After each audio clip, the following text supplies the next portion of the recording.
Hi everyone, it's Nikki here. Welcome back to my channel. For those who don't know me or are new here, I'm an author and freelance editor, and I talk here on YouTube about writing, reading, pretty much everything that takes my fancy, including my love for film and TV. So that's what I'm here to talk about today. It's the end of the month, so I'm going to share just a few of the things I've been watching during April. I went to the cinema 3 times in April. First of all, I saw The Death of Stalin. Now, this was a 4-star film for me. I found it very funny. I do enjoy a good bit of black humour. I did feel the pacing was a little slow once or twice, which is why it got the 4 stars, not the 5. I mean, it got quite a way through the film and I was thinking, where the hell is Jason Isaacs? You know, he hadn't appeared yet. But finally, when he did appear, he got a really awesome entrance, so that made up for it. But really worth seeing. I don't think it's one I'd watch again and again. But if you like sort of black comedy, political comedy, then you should definitely check it out at least once. Complete change of pace for the next film, I saw Ready Player One. Now, I haven't read the book of this, however I'm a huge fan of pop culture and I love pop culture references and everything, so this was an ideal film for me. I thought it was a really enjoyable action adventure. I liked that the love story aspect didn't take over from the rest of the plot, which sometimes happens. I thought that was balanced really beautifully. It's a 4.5-star watch for me.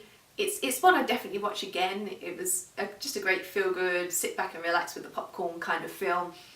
And I'm sure that in future watches you'd pick up even more pop culture references, and that big battle scene towards the end. There are so many characters there. I mean, I spotted He-Man, I spotted a few other people. I'm sure the more you watched it, the more you would spot in that scene.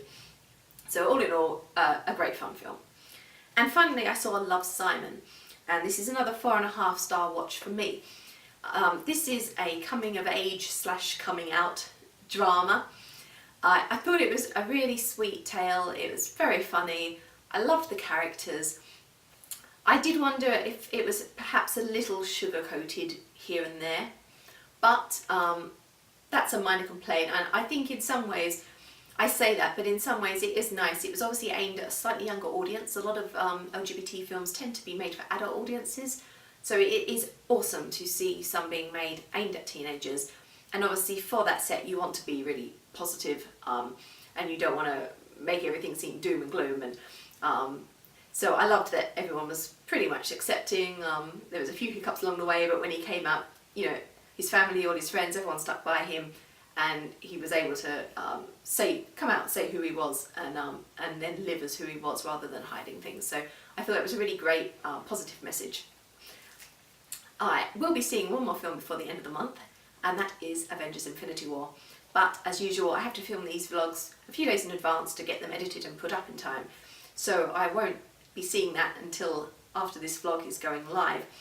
And as such, I will have to talk about it next time, but I'm so excited you can't believe. So I'm sure I'll be screaming my head off in a fangirl fashion in the May video when I talk about it. Coming along to older films that I watched on demand during the month. There were only 2 this month. One of them was on SBS On Demand, and that was Burning Man, which is an Australian indie film starring Matthew Good. Now, I'm a huge fan of Matthew Good. He's a really underrated actor, I think. He's one of those English actors. I mean, there are quite a few. I'm thinking about people like Ronan Verbert or James Frain, who you kind of recognise, you see them in stuff, but a lot of people probably don't know their names. You're like, oh, that's that guy, he was in something else. And they're all amazing actors, and I just think it's a shame they don't get a bit more recognition. But this was a really great drama. Matthew Good, he's struggling with his wife's death from cancer. He becomes a bit promiscuous. He's got the son, his young son, to deal with. He's a professional chef and he's kind of falling apart. And so it's quite an intense drama, but really beautifully shot. I loved the sort of movement between the past and present, and brilliantly acted, so definitely worth seeing. And the other one I watched was on Netflix, and that was Hail Caesar, which I wanted to see when it came out and just didn't get around to it. And I found it good fun. It was enjoyable, it was amusing. Again, it's a bit like Death of Stalin, really. I don't think it's one that I'd rush to watch again and again and again, but it was very funny in the first viewing, and it's definitely worth seeing. Some fun little cameos and performances from some well-known actors in it. So now let's move on to what I've been watching on TV. So, it's been a bit of a mix between DVD, Netflix and TV this month.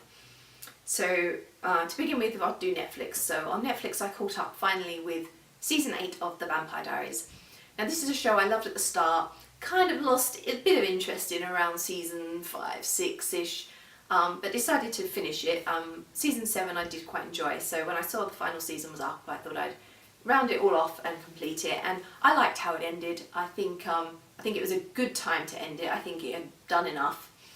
And overall, it was a very satisfying, I guess, conclusion to the show. So keeping in a similar vein, I've also caught up on Netflix on season 4 of The Originals.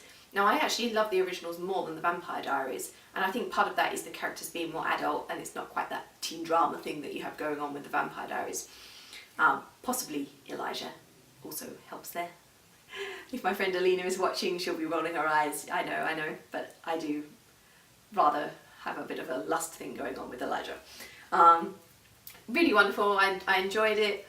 I'm fascinated to see where it's going to go in the final season 5, although potentially I could have a little while to wait before I see it, unless I end up getting a box set before it's on Netflix. It could be a year before I see it, but I'm really excited to see how they're going to end it. I've managed just to shut my book then and lost my page. Here we go.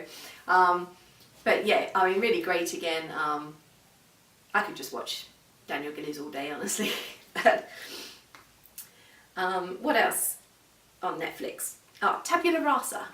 Now this was one that a friend of mine, a fellow author, recommended, Sidonia, and it is a Netherlands series, and it's about a woman who has lost her memory, and there's a missing person, and she's the last one who saw this guy, but she can't remember any of it, so the police are after her, and she's trying to get her memory back. There's a sort of paranormal twist to the tale as well that I thought worked really well, and it did keep me guessing, and I was taken aback by the ending. I hadn't seen it coming, which was awesome. It's only a very short series, about 8 episodes I think it was. Let me look. 9 episodes. So yes, pretty short, but definitely worth seeing if you've got Netflix. Beautiful pacing. It really kept the story moving along well and kept you guessing. I saw series 2 of A Series of Unfortunate Events on Netflix as well. I loved the first season. I haven't read the books except, yes, book 1 I do have in Czech, which I got when I was in Prague a few years back, just for practice, to practice my Czech. But I haven't read the rest of them. However, I decided to watch because I do love Neil Patrick Harris and adored the first season. Series 2 was just as good. That theme song is so awesome. Even now, like weeks later, I'm still walking around the house singing it every now and again. But great fun, and I'm really looking forward to the final season next, which I assume will be next year sometime.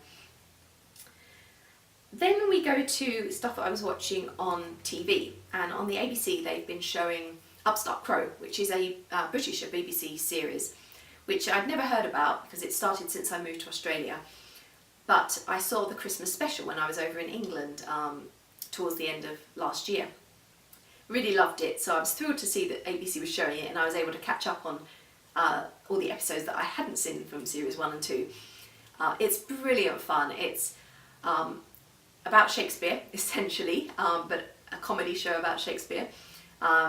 David Mitchell plays Shakespeare. It's written by Ben Elton, and it's so funny, and it's so funny on many different layers as well. There's the sort of basic layer of comedy that everyone will get. There's a middle layer of comedy which, if you know a tiny bit about Shakespeare, you'd get a few extra jokes, and then there's the top level where if you really know Shakespeare and you know his contemporaries and his time period, then there's all these other additional jokes in there as well. It's very cleverly done, handled in a way that will appeal both to Shakespeare lovers and those who don't read his works or haven't seen his works. So if you haven't come across it, definitely check that one out. What have we got left? All that's left to tell you about is Red Dwarf. So as you'll know from my last month's video, I've been doing a major Red Dwarf rewatch, and that involved having to get hold of copies of the recent 2 series, 11 and 12, which having only come out in the last couple of years, I hadn't gotten around to seeing them yet. I absolutely adore them. It's so wonderful to see them. Series 9, you know, I've watched it a few times recently, Series 9, because I watched it on DVD and then it's just been on TV as well. And it has grown on me the more times I see it, but it is very different obviously in style. It's more like a sort of short film than this standard TV series we're used to. So it's been really great in the last few series to see them going back to the older style Red Dwarf episodes. Cast are brilliant as always.